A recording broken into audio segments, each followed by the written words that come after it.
احتکار کرتے ہیں۔ احتکار کہتے ہیں ذخیرہ اندوزی، مثال کے طور پر اچھے دنوں میں کچھ مال کو سٹاک کرنا، بہت جمع کرنا، اور جب مارکیٹ میں قحط پڑ جائے، وہ مال کم ہو جائے، تو پھر بہت اونچے داموں میں اس جمع کیے ہوئے مال کو بیچنا، یہ بھی سخت حرام ہے۔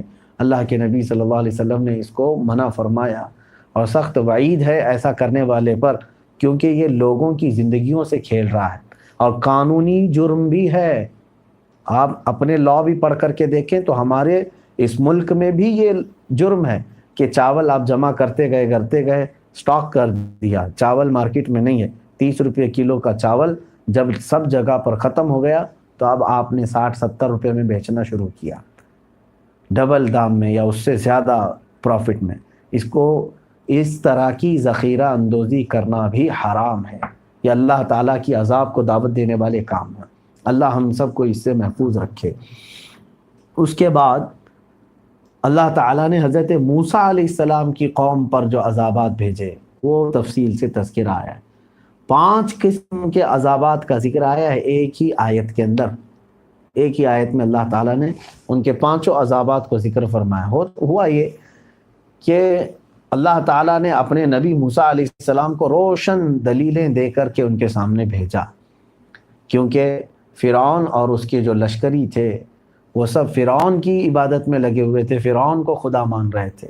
وہ خود دعویٰ کر رہا تھا انا ربکم الاعلی، میں تمہارا سب سے بلند و بالا رب ہوں، میں تمہارا پالنے والا ہوں، میری عبادت کرو۔ تو اس میں بہت تو ایسے تھے جو پرانے پتھروں کے خداؤں کو بھی پوچھتے تھے، کچھ فرعون کے سامنے سجدہ ریز ہوتے تھے۔ موسیٰ علیہ الصلوۃ والتسلیم تشریف لائے معجزے لے کر کے۔ آپ کو معلوم ہے آپ کے ہاتھ میں عصا ایک لکڑی تھی، اس کو اگر زمین پر وہ چھوڑ دیتے وہ اژدھا بن جاتا، وہ لکڑی سانپ بن جاتی، اور پھر اگر وہ ہاتھ میں لے لیتے تو پھر لکڑی کی لکڑی رہتی۔ یہ کوئی جادو نہیں تھا، یہ معجزہ تھا۔ ان کے مقابل میں بہت سارے جادوگر آئے مقابلہ کرنے کے لیے۔ ایک مرتبہ ایسا ہوا کہ فرعون نے کہا کہ اگر تم نبی ہو تو آؤ میرے جادوگروں کے ساتھ مقابلہ کرو، تم تو جادو سیکھ کر کے آئے ہو۔ تو بہت بڑے بڑے جادوگر آئے، انہوں نے زمین پر چھوٹی چھوٹی رسیاں ڈالی تو وہ بھی سانپ بن گئے۔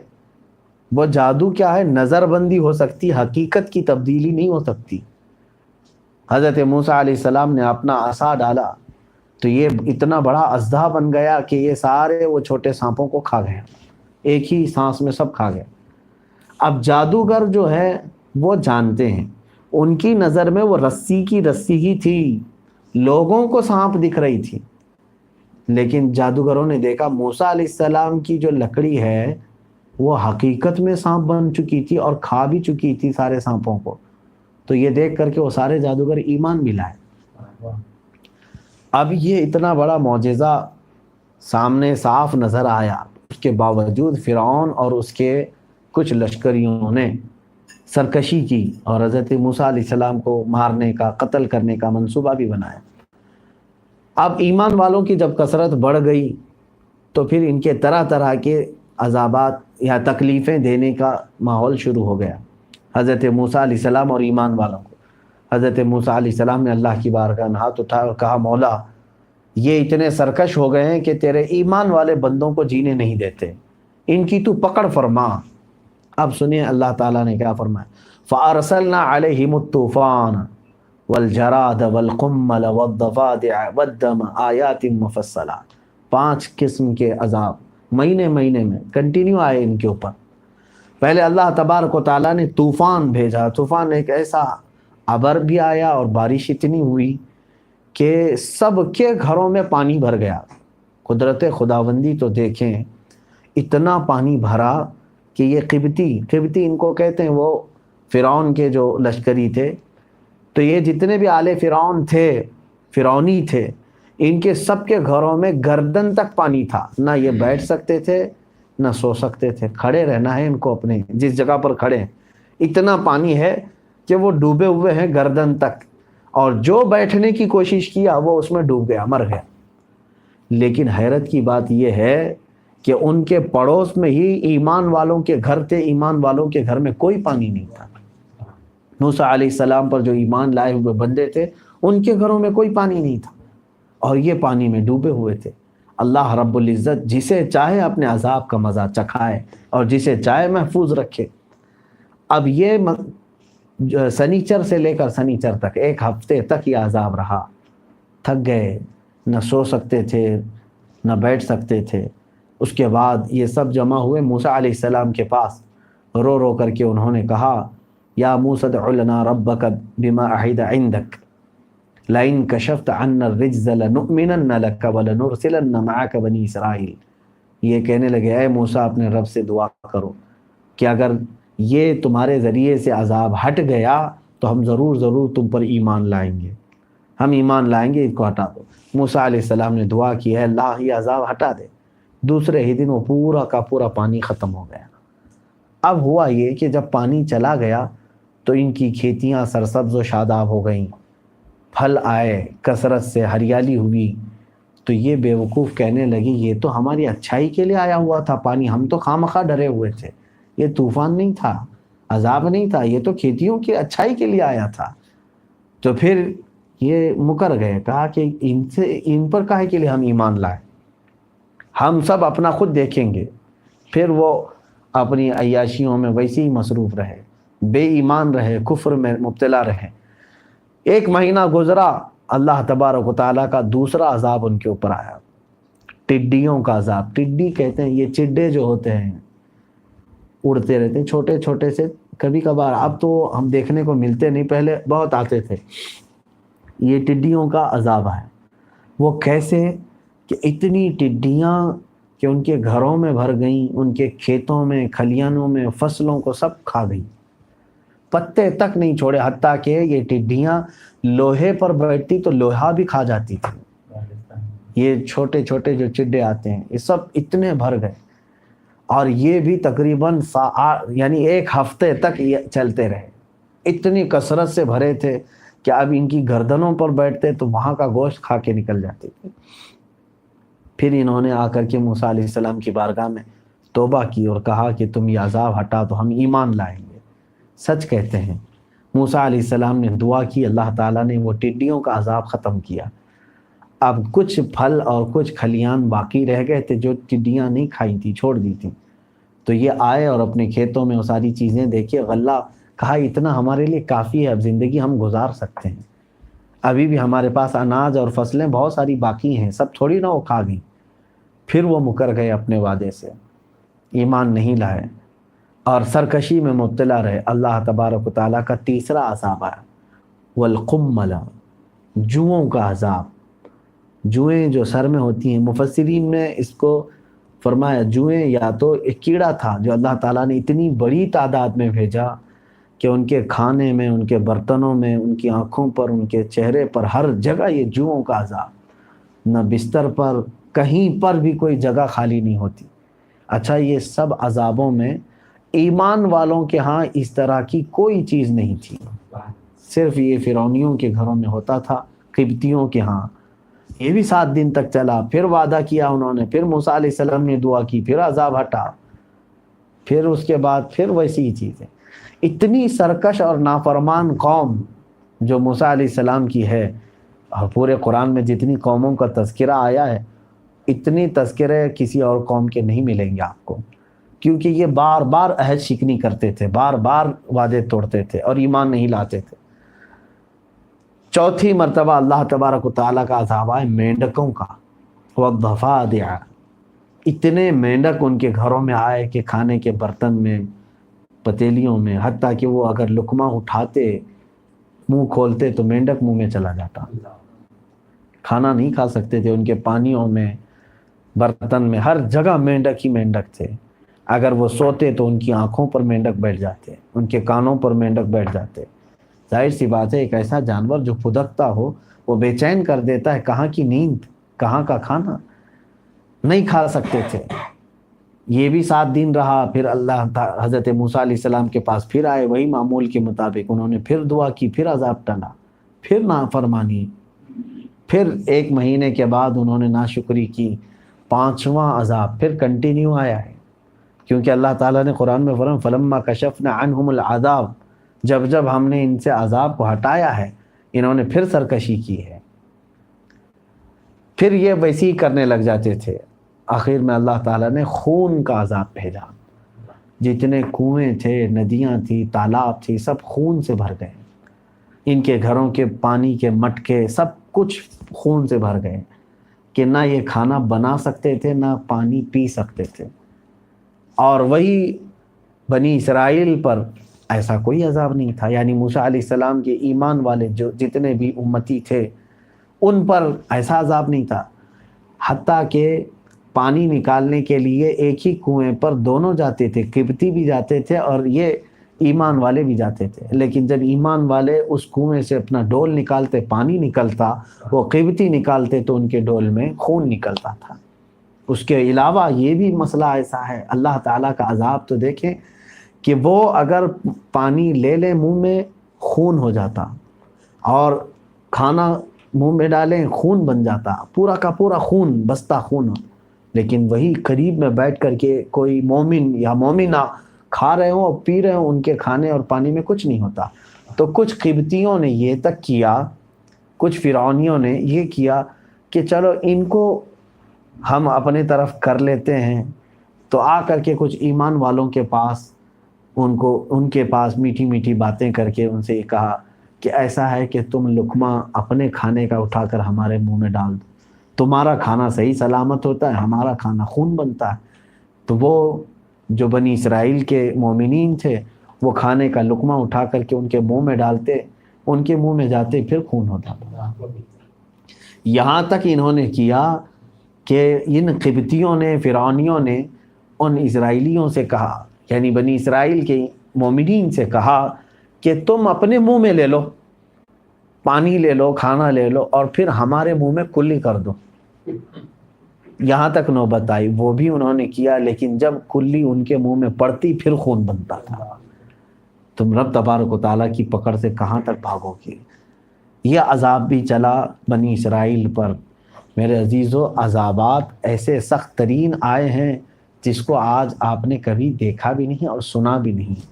اور وہ نبی کی دعا سے بار بار عذاب ٹل جاتے تھے، بار بار ٹل جاتے تھے. اخیر میں اللہ تعالیٰ نے اس قوم کو فرعون سمیت سمندر میں غرق کر دیا، ختم ہو گئے. اللہ تعالیٰ نے قرآن میں اس کا بھی تذکرہ فرمایا، فغشیہم من الیم ما غشیہم. ہم نے سمندر کو ان کے اوپر ایسے ڈھانک دیا کہ ان کا کچھ پتہ ہی نہیں، خبر بھی نہیں رہی، سب غرق ہو گئے. تو یہاں سے ایک بات یہ ملتی ہے کہ عذابات آتے رہے، توبہ کرتے رہے، پھر عذاب چھٹتا بھی رہا، عذاب نکلتا بھی رہا. اور اسی جگہ پر اللہ تعالیٰ نے اس پارے کے اخیر میں وہ بات بھی ارشاد فرمائی، وَمَا كَانَ اللَّهُ مُعَذِّبَهُمْ وَهُمْ يَسْتَغْفِرُونَ. میں نے شروع میں ابھی چند دنوں قبل کے ایک جمعہ میں اس کو عرض کیا تھا. اللہ فرماتا ہے جب تک لوگ اللہ کی بارگاہ میں استغفار کرتے رہیں گے اللہ ان پر عذاب نہیں بھیجے گا.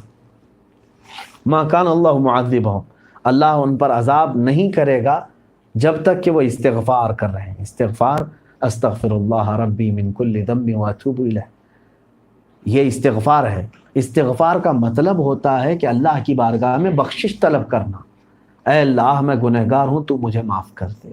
اے اللہ میں سیاکار ہوں، تو مجھے درگزر کر دے. یہ ہے بخشش طلب کرنے کا نام استغفار ہے. تو جب تک بندہ اس طرح کی بخشش طلب کرتا رہے گا، رب تعالیٰ فرماتا ہے ہم ان پر عذاب نہیں کریں گے. یہ میرے عزیزو آیات عذاب جس میں آج کے پارے میں ہم نے تلاوت کی ہیں، آج بھی ان عذابات کی وہ شکلیں تو نہیں ہیں، لیکن ایک بات یاد رکھیں، اس زمانے میں اگر اللہ تعالیٰ کا بڑا عذاب کچھ ہو سکتا ہے، سب سے سخت ترین عذاب کیا ہے؟ یہ ہو سکتا ہے ابھی جیسے آپ دیکھ رہے ہیں کہ وبائی بیماری پھیل گئی، کوئی بیمار ہو کر کے ختم ہو گیا. یہ سارے عذابات یہ الگ ہیں. میں یہ سمجھتا ہوں اللہ تبارک و تعالیٰ کا سب سے بڑا عذاب یہ ہے کہ مرنے سے پہلے وہ اس بندے سے ایمان چھین لیتا ہے، اسے کفر کی موت مار دے. یہ اللہ تعالیٰ کا سب سے بڑا عذاب ہے. تو ڈرو اس عذاب سے کہ کہیں تمہاری سرکشی کی وجہ سے مولا ناراض ہو جائے اور تمہارے ایمان کی دولت سلب ہو جائے، ختم ہو جائے، اور پھر تمہیں کافروں کی طرح دنیا سے مر کر جانا پڑے، اور قیامت کے دن نہ تمہاری شفاعت ہوگی نہ سفارش ہوگی، بلکہ ہمیشہ کے لیے دوزخ میں ڈالے جاؤ گے. اگر کفر پر موت ہوئی تو ڈرنا چاہیے اس بات سے۔ آج لوگوں کو ایسا لگتا ہے کہ نہیں ہمارے اوپر کچھ نہیں ہو رہا ہے، 1000 گناہ کرنے کے بعد، لاکھوں برائیاں کرنے کے بعد بھی آج ایسی پوزیشن ہے کہ ہم اپنے تھوڑے سے رقم یا پیسے گم ہو جائیں، یا کوئی دوست چھوٹ جائے، یا عزیز کسی کا ادھر سے ادھر ہو جائے تو رونے لگ جاتے ہیں اس کے غم میں۔ میرے عزیزو، جن سے خدا ہی روٹھ جائے اس کو کتنا غم کرنا چاہیے کہ میرا پیدا کرنے والا خدا مجھ سے اگر ناراض ہے تو پھر ہمارے لیے غم، روزانہ غم کا ہی معاملہ ہے کہ اللہ ہم سے ناراض نہ ہو جائے۔ تو یہ اس کی رحمت اگر ہم سے روٹھ گئی ہے تو یہ سخت ترین ہمارے لیے عذاب ہی ہے۔ تو یہاں پر آج میں یہی محسوس کرتا ہوں، اللہ تبارک و تعالیٰ کی پکڑ اور اس کے عذاب سے ہمیشہ ڈرتے رہو اور روتے بھی رہو۔ لوگ یہ سمجھتے ہیں کہ اس بات سے کیا رونا ہے، کس بات کا خوف ہے؟ دنیا کے غموں میں نہ رونے سے کوئی حاصل تو نہیں، لیکن اللہ تبارک و تعالیٰ کی محبت میں، اس کی یاد میں، اور اس کی پکڑ کے خوف سے، جہنم کے عذاب کے ڈر سے، قبر کی سختیوں کے خوف سے اگر تم روتے رہے تو مولا کریم ہے، وہ ان تمام چیزوں سے تمہیں بچائے گا۔ کیونکہ فرشتے ہر دن اللہ کی بارگاہ میں جاتے ہیں، رب تعالیٰ ان سے سوال کرتا ہے میرے بندوں کو کس حال میں چھوڑا ہے، میرے بندے کیا کر رہے تھے؟ تو فرشتے وہ خبریں بتاتے ہیں۔ آج جیسے آپ محفل میں بیٹھے ہوئے ہیں، یہ محفل کی بھی خبر فرشتے دیں گے، تو رب تبارک و تعالیٰ ان سے ایک سوال فرمانا، وہ جانتا ہے، بہتر جانتا ہے، لیکن اس نے ایک نظام بنایا ہے اللہ تعالیٰ نے۔ فرشتوں سے یہ رب تعالیٰ فرماتا ہے کہ میرے بندے کیا مجھ سے کوئی چیز پوچھ رہے تھے، کیا کوئی چیز سوال کر رہے تھے، یا پھر وہ کسی چیز سے ڈر رہے تھے؟ فرشتے کہتے ہاں مولا، وہ اس محفل میں بیٹھے تجھ سے تیری جنت کا سوال کر رہے تھے اور تیری جہنم سے بہت ڈر رہے تھے، تیری جہنم سے اور تیرے سخت پکڑ سے وہ خوف زدہ تھے۔ تو رب تعالیٰ فرماتا ہے فرشتوں تم گواہ ہو جاؤ، وہ مجھ سے جس چیز کا سوال کر رہے تھے میں نے وہ چیز انہیں دے دیا، اور جس چیز سے وہ ڈر کر رو رہے تھے میں نے اس سے انہیں آزاد کر دیا۔ تو میرے عزیزو، جب تک آپ اللہ رب العزت سے یہ آس لگا کر کے رہو گے، موتی سمجھ کے شان کریمی نے چن لیے قطرے جو گرے تھے عرق انفعال کے۔ اقبال نے کہا ہے کہ اگر ہمارے آنکھوں سے آنسوؤں کے چند قطرے بھی گر جائیں تو اللہ تبارک و تعالیٰ کی شان کریمی موتیوں سے زیادہ اسے قیمت دیتی ہے۔ اور یہ بھی ہے کہ عذاب کے خوف سے تم اگر آنکھیں نم کرتے ہو قیامت کے دن، یہ پلکیں جو آنکھوں کے آنسوں سے بھیگ چکی ہوں، فرمایا گیا ہے، روایات میں ہے کہ یہ پلکیں اللہ کی بارگاہ میں کہیں گی اے اللہ کیا تو اس بندے کو جہنم میں ڈال رہا ہے؟ رب تعالیٰ فرمائے گا ہاں اس کے گناہ ہیں، اسے دوزخ میں بھیجا جائے گا۔ تو یہ آنکھوں کی پلکیں کہیں گی کہ مولا پھر مجھے اس کے جسم سے الگ کر دے، اس لیے کہ ایک رات یہ تیری یاد میں مجھے نم کیا تھا، اس کی آنکھوں سے آنسو نکل پڑے تھے، یہ تیری یاد میں ایک بار رویا تھا۔ تو رب تبارک و تعالیٰ فرمائے گا تجھے اس سے الگ نہیں کیا جائے گا، تو اسے لے لے اور جنت میں چلا جائے۔ پلکیں ہماری سفارش کریں گے اللہ کی بارگاہ میں۔ ہمیں اس بات سے خوف کرنا چاہیے، ڈرنا چاہیے کہ اللہ تبارک و تعالیٰ کے پکڑ اور اس کے عذاب میں ہم بھی کہیں گرفتار نہ ہو جائیں۔ اور جب تک تمہارا دل اس بات میں رہے گا انشاءاللہ العزیز نرم بھی رہے گا، گناہوں سے تمہارے دل میں خود نفرت پیدا ہوتی رہے گی، کیونکہ جلد ہی ہمیں جانے کا دنیا سے خیال بھی رہتا ہے، کیا کروں گناہ بہت زیادہ کر کے بوجھ کہاں لے جاؤں۔ تو اللہ تبارک و تعالیٰ کے پکڑ اور اس کے خوف سے ہمیشہ روتے رہنا یہ صالحین کی عادت ہے، متقین کی عادت ہے، اور اللہ تعالیٰ کے خصوصی بندوں کی عادت ہے۔ حضرت سیدنا عمر فاروق رضی اللہ تعالیٰ عنہ، جن کو رسول کریم صلی اللہ علیہ وسلم نے دنیا میں جنت کی بشارت دے دی تھی، اس کے باوجود اتنی کثرت سے آپ گریہ وزاری کرتے تھے، اتنا روتے تھے کہ روایات بتاتی ہیں کہ کثرت سے رونے کی وجہ سے آپ کے آنکھوں کے نیچے کا حصہ پورا کالا ہو گیا تھا، کالے کالے حلقے پڑ گئے تھے۔ حضرت عثمان ابن عفان رضی اللہ تعالیٰ عنہ، ان کے غلام، فرماتے ہیں جب آیات پڑھتے رات کے وقت سیدنا عثمان غنی رضی اللہ تعالیٰ عنہ یا آپ کے سامنے قبر کا تذکرہ ہوتا تو اس قدر سے وہ رونے کے لیے کھڑے ہو جاتے کہ صبح میں ان کا مصلی نچوڑ کر کے سکھاتا تھا، آنسوؤں سے تر ہو جاتا تھا۔ سیدنا امام اعظم ابو حنیفہ رضی اللہ تعالیٰ، میں یہ صالحین کی بات کر رہا ہوں جن کے کثیر عبادات نیکیاں سب ہونے کے باوجود وہ اللہ کی بارگاہ میں گریہ وزاری کرتے تھے، اور ہم یہاں پر اس قدر عیاش ہو گئے ہیں سارے گناہوں کا انبار لے کر کے بھی ہماری آنکھیں کیوں نہیں بھیگتی؟ آج ہمارے آنسو کیوں نہیں آتے؟ دل سخت ہو گیا ہے میرے۔ سیدنا امام اعظم ابو حنیفہ رضی اللہ تعالیٰ عنہ اس قدر روتے تھے، جبکہ تاریخ میں موجود ہے کہ آپ جس جگہ آج دفن ہیں بغداد مقدس میں، اس جگہ پر آپ نے 6000 بار ختم قرآن فرمایا ہے۔ شاید تمہاری پوری زندگی لگ جائے 6000 ختم قرآن کرنے کے لیے، بہت مشکل۔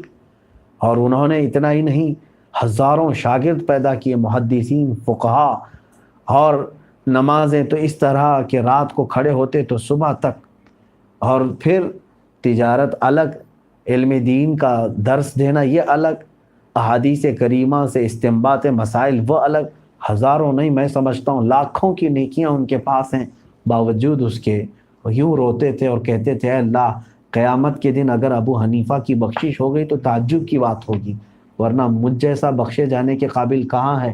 اے اللہ، قیامت کے دن اگر میرا کوئی عمل تیری بارگاہ میں نہیں مقبول ہوا تو بس میری سفید داڑھی دیکھ کر کے تو مجھ پر رحم فرما دے، اس لیے کہ تو نے فرمایا ہے سفید داڑھی والے پر عذاب دینے مجھے حیا آتی ہے۔ عزیزان گرامی، یہ میں اس لیے عرض کر رہا ہوں کہ اتنے بڑے بڑے اکابرین، ان کو خوف تھا اللہ رب العزت کا، ڈرتے تھے۔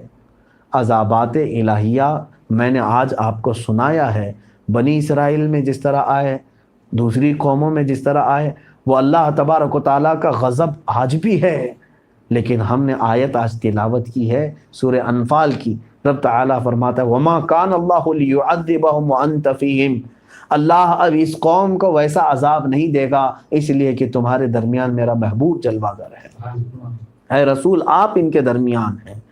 پتہ چلا کہ برکت رسول ہے جو عذابات سے ہمیں محفوظ رکھی ہوئی ہے۔ یہاں سے ایک عقیدہ یہ بھی پتہ چلتا ہے، جن ظالموں نے کہا میرے آقا صلی اللہ علیہ وسلم کو کہ وہ مر کر مٹی میں مل گئے، معاذ اللہ رب العالمین، وہ ایسا بھیانک عقیدہ رکھتے ہیں، میں سمجھتا ہوں ان کا اسلام سے کوئی تعلق نہیں۔ عزیزان گرامی، ہمارا عقیدہ تو یہ ہے یا رسول اللہ صلی اللہ علیہ وسلم تو زندہ ہے واللہ، تو زندہ ہے واللہ، میری چشم عالم سے چھپ جانے والے۔ قرآن نے جب یہ کہا وَأَنْتَ فِيهِمْ، آپ ان کے درمیان میں ہیں، یہ نہیں اب آیت یہ پڑھی جاتی ہے کیا کہ آپ ان کے درمیان میں تھے، نہیں، بلکہ ابھی کیا کہا جاتا ہے، آپ ان کے درمیان ہیں۔ آج بھی اگر عذابات اس طرح کے نہیں آ رہے ہیں تو اس کی وجہ یہ ہے مصطفیٰ کریم صلی اللہ تعالیٰ علیہ وسلم ہمارے درمیان جلوہ گر ہے۔ یہ اور بات ہے کہ قبر کی زندگی و عالم برزخ میں زندہ ہیں۔ عالم برزخ ایک الگ دنیا ہے، ہماری آنکھیں عالم برزخ کو نہیں دیکھ سکتی، لیکن میرے آقا صلی اللہ علیہ وسلم کی حیات ہے، بلکہ دنیاوی حیات سے بہتر حیات ان کو وہاں دی جاتی ہے۔ حضور اکرم صلی اللہ تعالیٰ علیہ وسلم موجود ہیں، یہ عقیدہ رکھ کر کے چلیں، اسی وجہ سے آج ہم عذابات سے محفوظ ہیں میرے عزیزو۔ اور ہمارے ائمہ کرام خصوصاً بڑے مشائخ جو سلسلہ قادریہ کے، انہوں نے تو یہ فرمایا انت فیہم، کہ اللہ تعالیٰ نے جو فرمایا آپ ان کے بیچ میں ہیں، ان کے درمیان میں ہیں۔ اللہ نے اپنے رسول صلی اللہ علیہ وسلم کو بیچ میں رکھ کر کے اس رحمت سے صرف مومنین بندے ہی سرشار نہیں ہیں، کفار و مشرکین بھی بچ گئے۔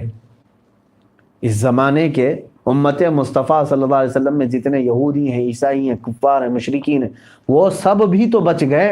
کس کی برکت ہے یہ؟ مصطفیٰ کریم صلی اللہ علیہ وسلم کی۔ منکرین کو بھی اللہ تعالیٰ نے برکت رسول صلی اللہ علیہ وسلم کی وجہ سے بچا لیا ہے۔